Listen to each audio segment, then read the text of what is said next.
નમસ્કાર વિદ્યાર્થી મિત્રો, હું છું હાર્દિક પુરોહિત.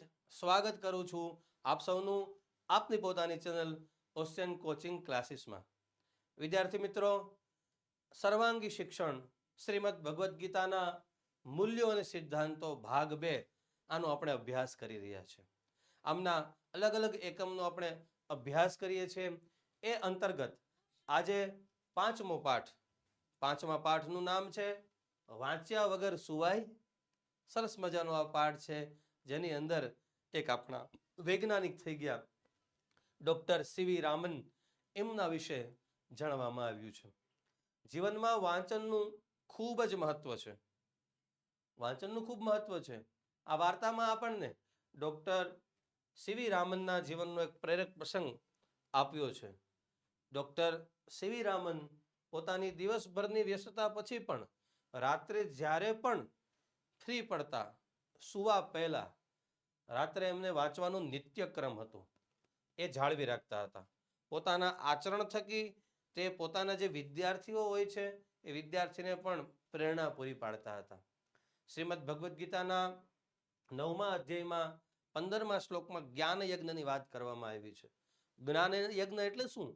તો કે પુસ્તકો વાંચવા, જ્ઞાન પ્રાપ્ત કરવું, શીખવું અને શીખવાડવું, આને જ્ઞાન યજ્ઞ કહે છે. પરમ તત્વનું પૂજન કરનાર લોકોની વાત કરવામાં આવી છે. ડોક્ટર સીવી રામન સાચા અર્થમાં જ્ઞાન યજ્ઞ દ્વારા પરમ તત્વના ઉપાસક છે, એ સિદ્ધ થાય છે. આ પાઠની પ્રસ્તાવના પછી આપણે પહેલા તો શ્લોકને સમજીએ.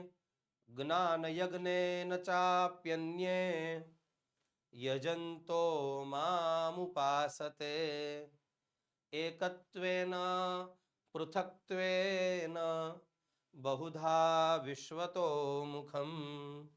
ભગવાન શ્રી કૃષ્ણ આપણને સમજાવે છે 9મા અધ્યાયના 15મા શ્લોકમાં, બીજા જે લોકો હોય છે એ કેટલાક લોકો, અન્ય એટલે બીજા કેટલાક લોકો, જ્ઞાન યજ્ઞેન એટલે કે જ્ઞાન યજ્ઞથી, યજંત એટલે કે યજ્ઞ કરતા કરતા, મામ ઉપાસતે એટલે કે મારી ઉપાસના કરે છે, એકત્વેન એટલે કે અભેદ ભાવે, પૃથક્ત્વેન એટલે કે ભેદ ભાવે, બહુધા, બહુધા એટલે ઘણી બધી પ્રકારે, વિશ્વતો મુખમ એટલે કે અલગ અલગ જે પરમાત્માનું રૂપ છે એવા પરમાત્મા તત્વનું જે વિરાટ વિશ્વરૂપ છે ભગવાનનું, એની ઉપાસના કરે છે, એમનું પૂજન કરે છે, એવું આ શ્લોકમાં બતાવવામાં આવ્યું છે.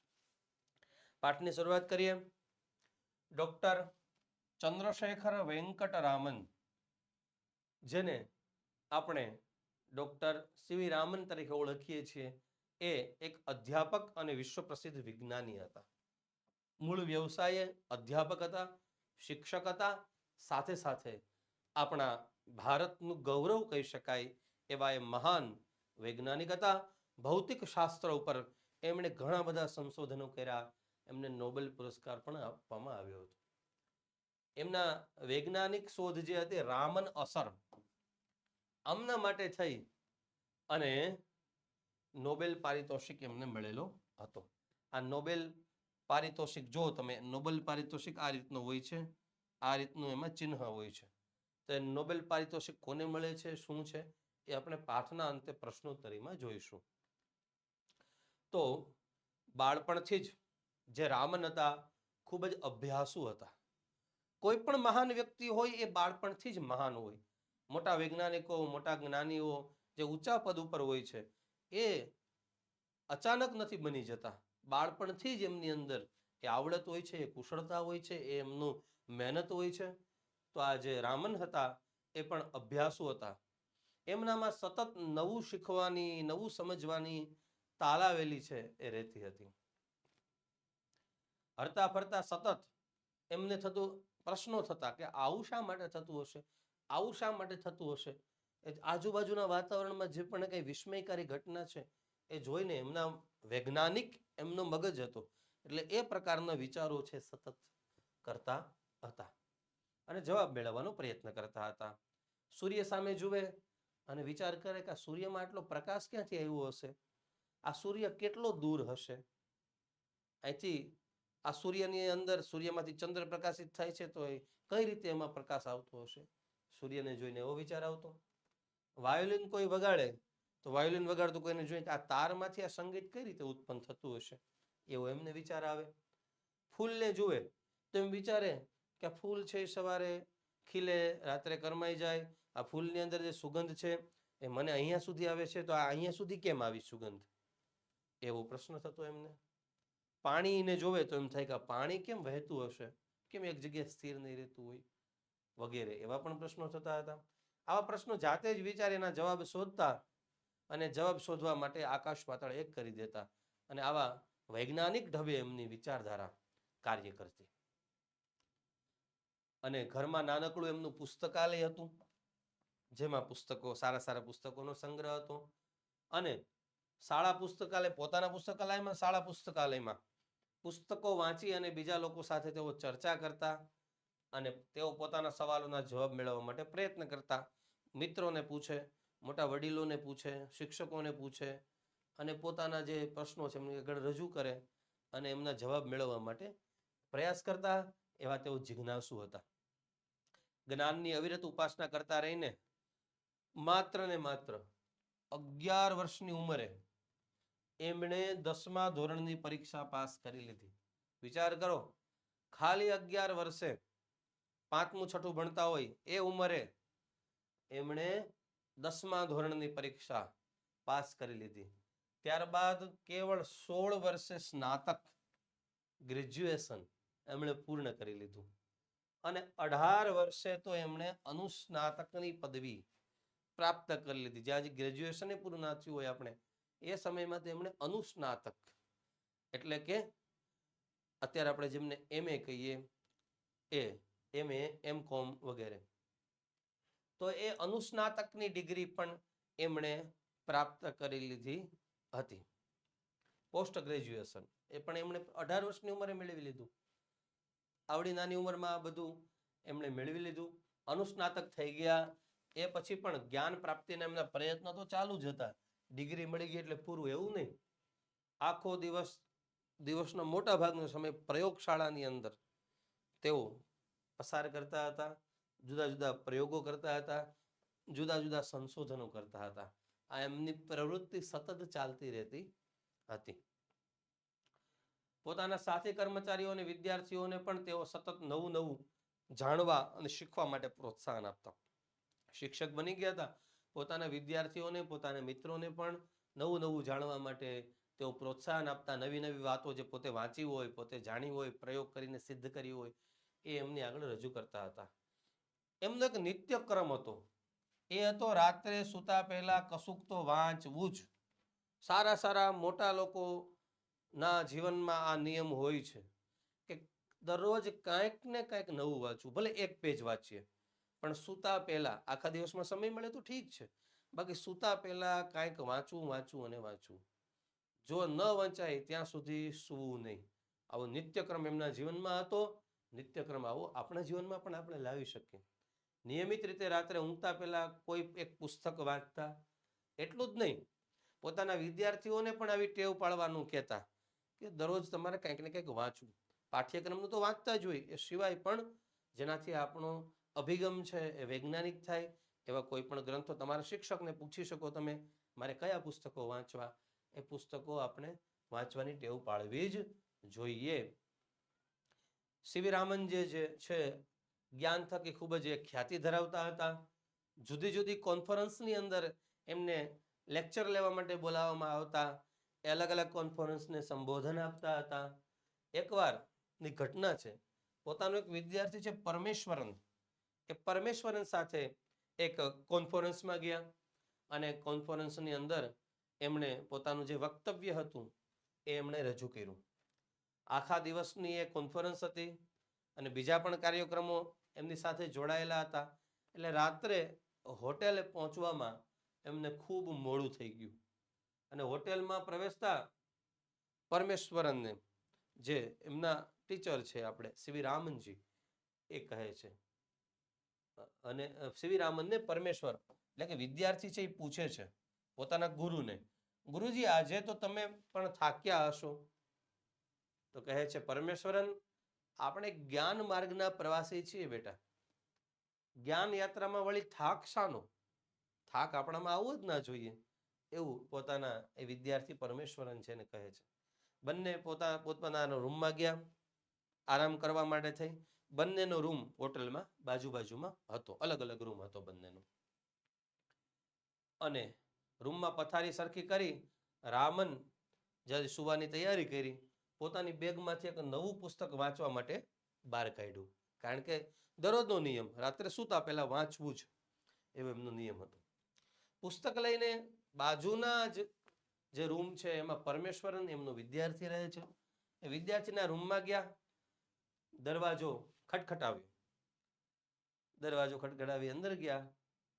દરવાજો ખોલીને પરમેશ્વરને કહ્યું, આવો ગુરુજી. એમનું વેલકમ કર્યું ગુરુજીનું. પરમેશ્વરન, શું કરો છો? રામને પોતાના વિદ્યાર્થીને પૂછ્યું.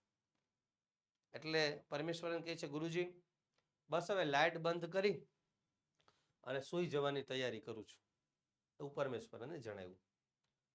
તો રામને પૂછ્યું, તો પછી આજનું વાંચવાનું બાકી રહી જશે ને? પરમેશ્વરનને પ્રશ્ન પૂછે છે. તો પરમેશ્વરન કહે છે હા ગુરુજી, પણ આજે થાક એટલો લાગ્યો છે, એટલું મોડું થઈ ગયું છે, એટલે આજે સૂઈ જઈએ. રામને કહ્યું કે વાંચ્યા વગર નહીં સુવાનો નિયમ કોઈ પણ ભોગે જાળવવો જ જોઈએ.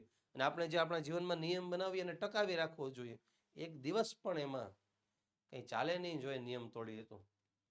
અને આ રીતે એમને કીધું.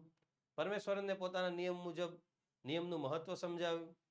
એમણે સ્વીકારતા કહ્યું કે હા ગુરુજી, હવે વાંચીને પછી જ પથારીમાં હું જઈશ, પછી જ હું સુવા જઈશ. એમણે પોતાની બેગ ખોલી. એમ કહીને પરમેશ્વર પુસ્તક લેવા માટે પોતાની જ્યાં પેટી ખોલે છે ત્યાં ગુરુજી કહે છે રામન, હું પણ પુસ્તક સાથે લઈને જ આવ્યો છું. ચાલો આપણે બંને તમારા આ રૂમમાં બેસી અને વાંચીએ. રામન સાહેબ એક ખુરશીમાં ગોઠવાયા. સામેની ખુરશીની અંદર પરમેશ્વરન છે. એક પુસ્તક લઈ એ પણ ગોઠવાઈ ગયા. ગુરુ શિષ્ય વાંચવાની અંદર મશગુલ થઈ ગયા. બંને વાંચવા લાગ્યા. અને વાંચતા ક્યાં સમય જતો રહ્યો ખબર ના પડી. એટલો બધો સમય જતો રહ્યો. રામન સાહેબ એક જ બેઠકે પોતાનું પુસ્તક પૂરું કરી દીધું. બારી બાર જોયું તો વહેલી સવારનું પરોઢ જેવું એમને આછું અજવાળું દેખાણું. જ્યારે બાર નજર ગઈને અંજવાળું દેખાડું ત્યારે એમને થયું કે અરે આ તો સવાર પડી ગઈ લાગે. અને પરમેશ્વરન સામે જોયું તો પરમેશ્વરન પણ વાંચતા જતા હજી.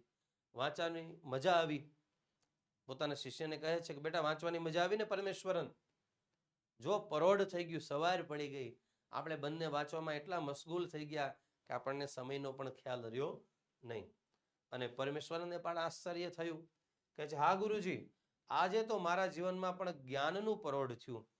ખાલી સવાર બાર નથી પડી બારીની બહાર, મારા જીવનની અંદર પણ આજે સવાર થઈ ગઈ. હું પણ જાગી ગયો, હું પણ સમજી ગયો કે વાંચવાની ટેવ છે કેટલી સારી છે, કેટલું એનાથી જ્ઞાન પ્રાપ્ત થાય છે.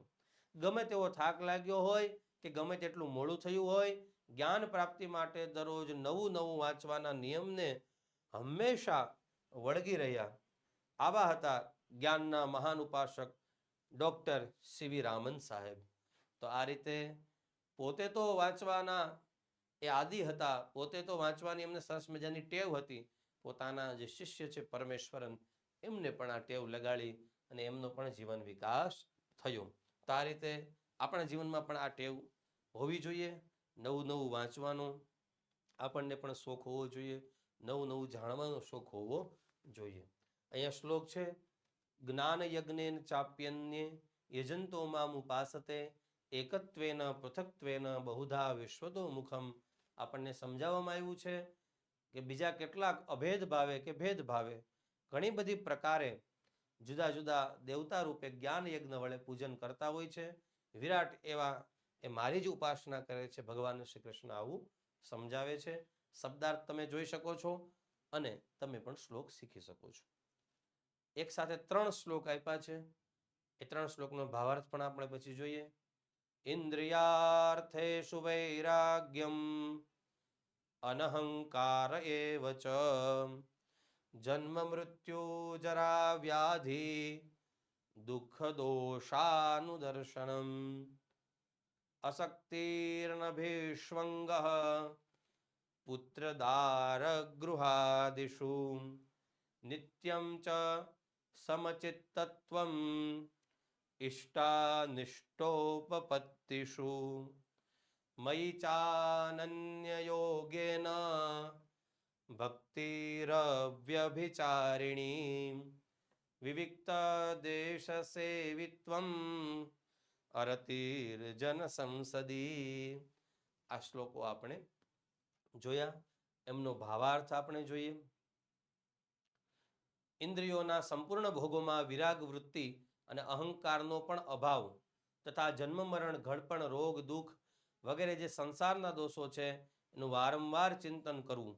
પુત્ર સ્ત્રી ગૃહ ધનાદિમાં મમતાનો અભાવ, અહંભાવનો અભાવ અને પ્રિય તેમજ અપ્રિયની પ્રાપ્તિમાં સદા ચિત્તની સમાનતા અને મારામાં અનન્ય પ્રેમ ભાવથી ભગવાન એવું કહે છે. નિરંતર ભક્તિ, એકાંત અને પવિત્ર સ્થાનનું સેવન તેમજ વિષયાસક્ત મનુષ્યોના સમૂહમાં ઉદાસીનતા અને મોહ રાખવો નહીં. આપના માટે શ્લોક સમજવા થોડા કઠિન હોઈ શકે, પણ તમે આ ઉંમરે શ્લોકનું ઉચ્ચારણ સારી રીતે કરી શકો એ પણ ખૂબ સારી વાત છે. ગીતાજી શ્રીમદ ભગવદ્ ગીતા ગીતા પ્રેસ ગોરખપુર દ્વારા બહાર પાડવામાં આવેલી છે. ઘણા બધા પ્રકારની ગીતાજી એમાં આવે છે. એક સામાન્ય અર્થવાળી, વિશેષ અર્થવાળી. તો એ ગીતાજીનું વાંચન તમે ઘરે કરી શકો છો. ગીતાજી જે છે એ કેવળ મંદિરિયામાં રાખવાની વસ્તુ નથી કે ભાઈ ત્યાંથી નહીં લેવાની, બસ એની પૂજા કરવાની, પૂજા કરવી જોઈએ, ખાલી પૂજા કરવાની વસ્તુ નથી. દરરોજ એક શ્લોકનું, જેમ જે સીવી રામન સાહેબ હતા એ કંઈક ને કંઈક વાંચતા હતા, એ રીતે તમે ભગવદ્ ગીતાનું એક પેજ અથવા તો એક શ્લોક, ઓછામાં ઓછો એક શ્લોક દરરોજ વાંચવાનું શરૂ કરી દો તો તમારા જીવનમાં ઘણું બધું પરિવર્તન આવશે. આ મારા શબ્દો નથી, ઘણા બધા જે વિકાસ કરેલા લોકો છે, જે વિકસિત લોકો છે, ઘણા જે સફળ લોકો છે, જેમણે જીવનમાં કંઈક સિદ્ધિઓ પ્રાપ્ત કરી છે, એવા લોકો આ વિશે આપણને જણાવતા હોય. તો આ ટેવ તમારે પાળવી જોઈએ. દરરોજ ગીતાજીનો કમસે કમ એક શ્લોક. અને ગીતાજી કોઈ ધર્મ સાથે જોડાયેલ નથી કે ભાઈ હિન્દુ ધર્મના લોકો ગીતા વાંચે, નહીં. ગીતા મનુષ્ય જાત માટે છે. એને ધાર્મિક દ્રષ્ટિકોણથી ન જોતા જીવનના વિકાસનો એક સાચો રસ્તા તરીકે આપણે જોઈ શકીએ. દરરોજ એક શ્લોક વાંચવાની ટેવ જીવનમાં ઘણા બધા પરિવર્તન લાવી શકશે. તો આ માટે તમારે પણ નિયમ લેવો જોઈએ.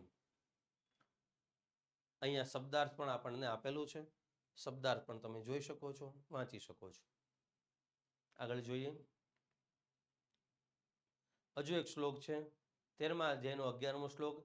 અધ્યાત્મ જ્ઞાન નિત્યત્વમ તત્વજ્ઞાનાર્થ દર્શનમ એતજ જ્ઞાનમિતિ પ્રોક્તમ અજ્ઞાનમ યદતોન્યથા.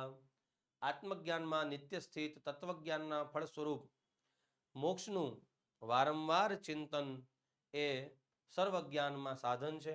આ જ્ઞાનના સાધનોથી જે વિપરીત છે એવા અજ્ઞાનના સાધન છે એમ કહ્યું છે.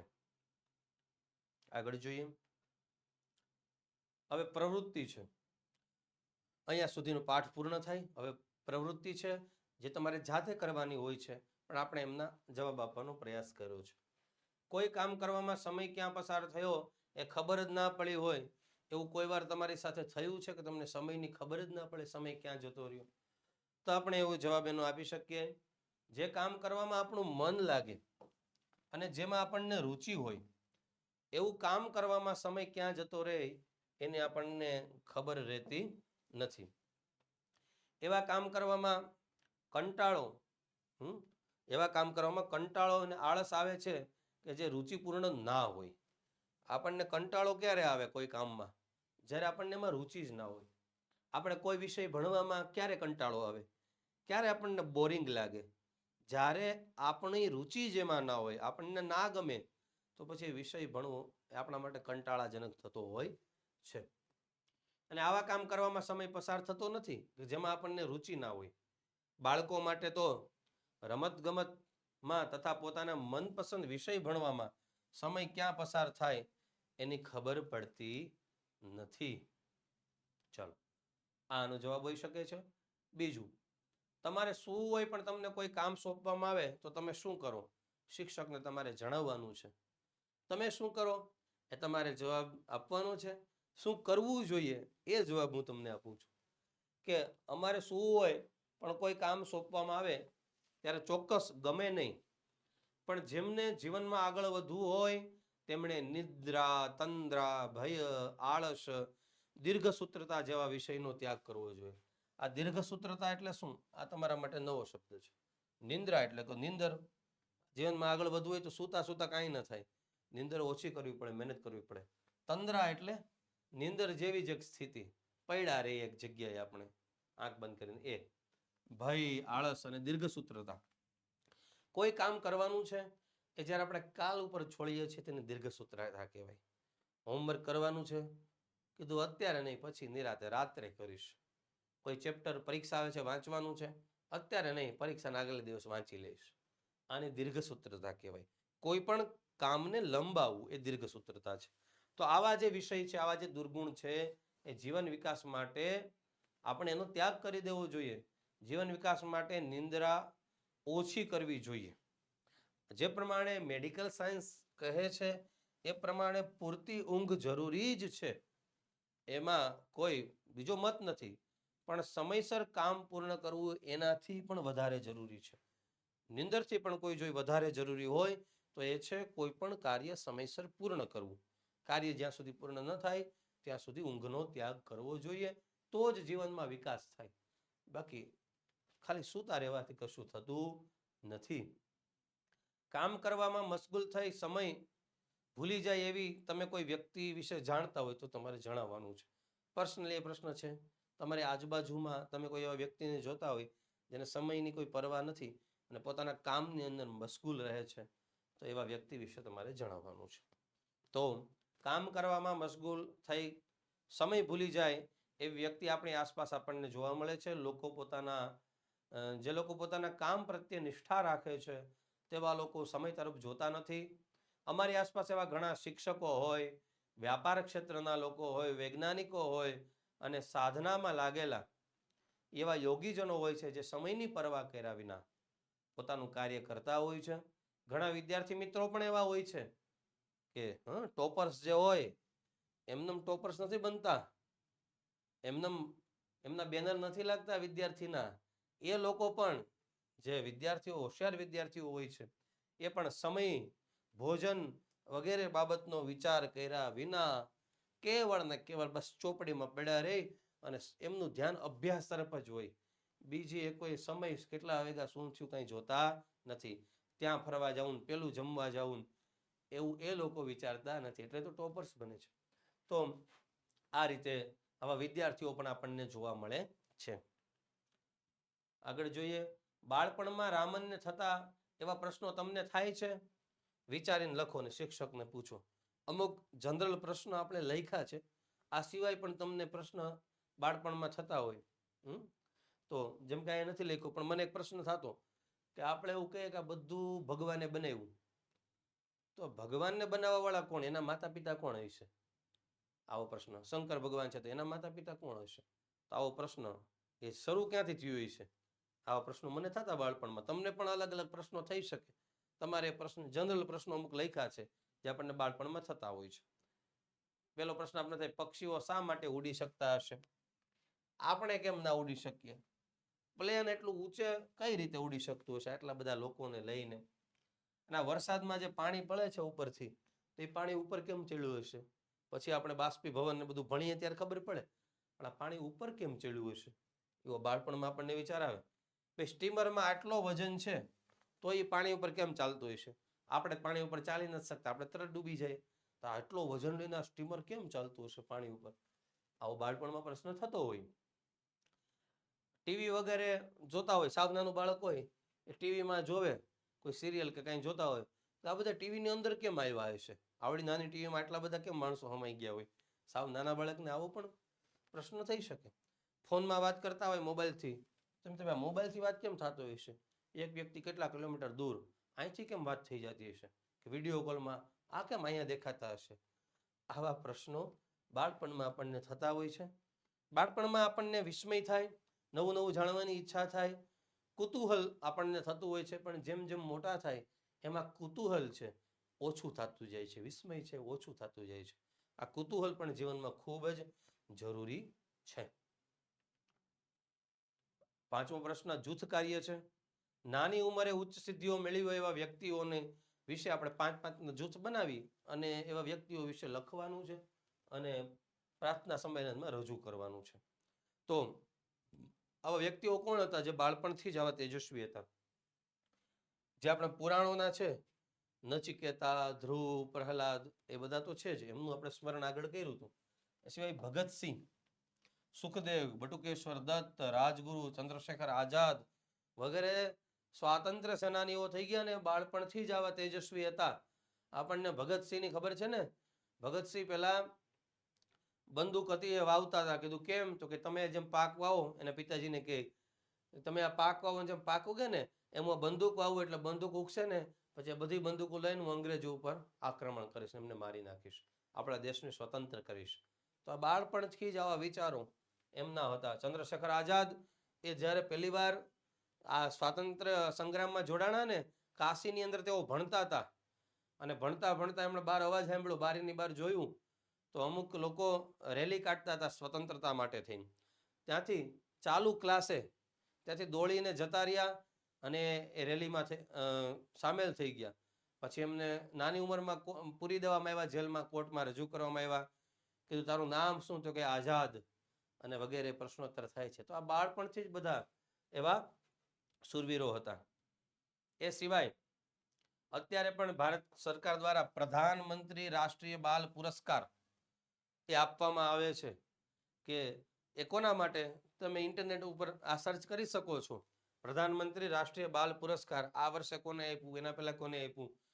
હમણાં છેલ્લે નાની ઉંમરે જેમણે સિદ્ધિ મેળવી એવા આદિત્ય સુરેશ, એમ ગૌરવ રેડ્ડી, શ્રેયા ભટ્ટાચાર્ય, સંભવ મિશ્રા, અનુષ્કા જોલી, આદિત્ય પ્રતાપસિંહ ચૌહાણ જેવા ઘણા બધા બાળ મિત્રોનું સન્માન કરવામાં આવ્યું છે. આવા જ બીજા ઉચ્ચ સિદ્ધિ મેળવેલા વ્યક્તિઓ જે બાળપણમાં જ વીરતાવાળા, જે ગુરુ ગોવિંદસિંહના 2 દીકરા જોરાવરસિંહ અને ફતેહસિંહની આપણે વાત કરી હતી. તો આવા જેમણે સિદ્ધિ મેળવી છે એ બધા જ બાળપણથી જ ખૂબ આગળ વધતા હતા. આ વિશે તમે વધારે ઇન્ટરનેટ ઉપર માહિતી મેળવી શકો છો. તમારી દિનચર્યાનું સમયપત્રક બનાવો, એમાં વાંચનનો સમય ઉમેરીને એનો અમલ કરો. આ એક પ્રવૃત્તિ છે. તો તમારે જાતે તમારું દિનચર્યાનું સમયપત્રક તૈયાર કરવાનું છે. શાળાએથી આપણને જે ગૃહ કાર્ય આપવામાં આવ્યું એ તો કરવાનું જ છે. એ ઉપરાંત પોતાની રુચિ અનુસાર, જો અહીંયા 2 નામ લખ્યા, સફારી અને જીપ્સી, આ 2 મેગેઝિનના નામ લખ્યા. આ સિવાય પણ ઘણા મેગેઝિન છે. સફારી છે જેમાં વૈજ્ઞાનિક ઢબે આપણને બધું સરળ ભાષામાં, આપણી ભાષામાં સમજાવેલું હોય. એ સિવાય જીપ્સી છે, એ પણ સારું મેગેઝિન છે વૈજ્ઞાનિક દ્રષ્ટિકોણનું. આવા જેટલા પણ મેગેઝિન છે, આ સિવાય તમે તમારા શિક્ષકને પૂછી શકો છો કે કયા મેગેઝિન વાંચવા જોઈએ. તો આપણે ગૃહ કાર્ય તો કરીએ જ, હોમવર્ક તો કરીએ જ, એ ઉપરાંત પણ આવા વિષયોનું અધ્યયન આપણે કરવું જોઈએ જેનાથી આપણો બૌદ્ધિક વિકાસ થઈ શકે. આવા સાહિત્યના વાંચન માટે એક સમય નક્કી કરી દેવો જોઈએ કે ભાઈ રાત્રે આટલા વાગે એટલા વાગ્યા સુધી હું વાંચીશ. અને જેમ સીવી રામન છે, ક્યારેય ચૂકતા નહીં પોતાનો નિયમ, એમ આપણે પણ નિયમ ચૂકવો જોઈએ નહીં. અને એક પેજ વચાય તો એક પેજ, પણ નિયમ બનાવી રાખવો જોઈએ. બીજી એક પ્રવૃત્તિ છે, તમારે જ્ઞાન પોથી બનાવવાની છે જેમાં તમે વાંચ્યું હોય પુસ્તકોમાંથી નવું નવું તમે શું જાણ્યા એ તમારે લખવાનું છે. તો આપણે જે નવું વાંચીએ છીએ એ એક બુકમાં એની નોંધ કરવી જોઈએ. એનું કારણ છે, આપણે આજે વાંચ્યું થોડાક દિવસો પછી આપણે ભૂલી જતા હોય છે. તો આપણે એ નોંધપોથીમાં લખેલું હોય જ્ઞાન પોથીમાં, તો આપણે વાંચી શકીએ પાછું અને કોઈ મિત્રને જણાવી પણ શકીએ. તો એના માટે થઈને આપણે એક નોંધપોથી, એક જ્ઞાન પોથી તૈયાર કરવાની છે. અને જે નવું નવું જાણીને તમે લખો તમારા શિક્ષકને બતાવો કે જુઓ મેં આ વાંચ્યું હતું. તો એ પણ ક્લાસમાં શેર થાય અને આપણને જે કંઈ ભૂલ હોય તો શિક્ષક સુધારી પણ દે. તો આવી રીતે આપણે નોંધપોથી તૈયાર કરવાની છે. હવે નોબેલ પારિતોષિક એટલે શું, કોને કોને આપવામાં આવે છે, એના વિશે આપણે જણાવવાનું છે. મહાનુભાવો વિશે માહિતી આપવાની છે. તો આખું નામ છે આલ્ફ્રેડ બર્નહાર્ડ નોબેલ. એ જે હતા એમના દ્વારા પ્રસ્થાપિત એક ફંડ તૈયાર કરવામાં આવ્યો અને એનાથી 3 સ્વીડિશ એટલે સ્વીડનના અને એક નોર્વેજિયન એવા જે 4 સંસ્થાઓ હતી એમના દ્વારા પ્રતિવર્ષ આ એનાયત થાય છે. વિશ્વ પ્રસિદ્ધ 1969થી આ પુરસ્કાર છે આપવામાં આવે છે. અગ્રણી સ્વીડિશ શોધક અને સાહસિક ઉદ્યોગપતિ જે નોબેલ નામના જે વ્યક્તિ હતા, આ એમણે ઘણું ધન એ એકત્રિત કર્યું હતું, કમાયા હતા. એમના અવસાન પછી એમણે પોતાનું વસિયતનામું જે બનાવ્યું હતું એમાં એમણે લખ્યું હતું એ મુજબ એ સમયના લગભગ 90 લાખ અમેરિકી ડોલરનું એક ટ્રસ્ટ બનાવવામાં આવ્યું. વસિયત મુજબ સ્થાપિત નોબેલ પ્રતિષ્ઠાને આ ફંડમાં કાયદેસરના માલિક અને વહીવટકર્તા તરીકે તથા પુરસ્કાર એનાયત કરનાર સંસ્થા તરીકે કાર્ય કરે છે. પુરસ્કાર માટેની વિચારણા અને તેના નિર્ણય સાથે તેને નિસ્બત હોતી નથી. આ ફંડની આવકમાંથી પોતાના કાર્ય કે શોધ દ્વારા વિવિધ ક્ષેત્રોમાં માનવ જાતિના મહત્તમ કલ્યાણમાં ફાળો આપનાર વ્યક્તિઓને 5 પુરસ્કાર આપવામાં આવે છે. 5 ક્ષેત્રમાં. કઈ રીતે? એક તો ભૌતિક શાસ્ત્ર, આ ક્ષેત્રમાં જેમણે સિદ્ધિ મેળવી હોય એમને પુરસ્કાર મળે છે. રસાયણ શાસ્ત્ર, દેહધર્મ વિદ્યા અથવા તો વિજ્ઞાન, આયુર્વેદ વગેરેમાં, એટલે કે મેડિકલ લાઇનની અંદર અગત્યની શોધ માટે અથવા તો આદર્શવાદી ઉત્કૃષ્ટ સાહિત્યિક સર્જન, સારું સાહિત્ય એટલે સારા કવિ લેખક હોય એમને આપવામાં આવે છે. આંતરરાષ્ટ્રીય શાંતિ માટે અસરકારક જેમણે કાર્ય કર્યું હોય એમને પણ આ પુરસ્કાર આપવામાં આવે છે. આ 5 ક્ષેત્રની અંદર આ પુરસ્કાર મળે છે. તમે ઇન્ટરનેટમાં તમે સર્ચ કરશો કે નોબેલ પારિતોષિક કોને મળ્યા છે એટલે ખૂબ જ લાંબુ લિસ્ટ છે. દર વર્ષનું લિસ્ટ એમાં મુકાય છે. ખૂબ લાંબુ લિસ્ટ છે. પણ ભારતમાં જેમને આ મળેલા હતા પુરસ્કાર એમના નામ અહીંયા તમારા માટે લખ્યા છે. એમાં સાહિત્ય ક્ષેત્રે ગીતાંજલિ નામની કૃતિ લખેલી હતી એટલા માટે રવિન્દ્રનાથ ટાગોરને 1913માં આ પુરસ્કાર મળ્યો. ભૌતિક શાસ્ત્રમાં સીવી રામન, આજે જ આપણે જેમનો પાઠ ભણ્યા, એમને 1930ની અંદર આ પુરસ્કાર મળેલો છે.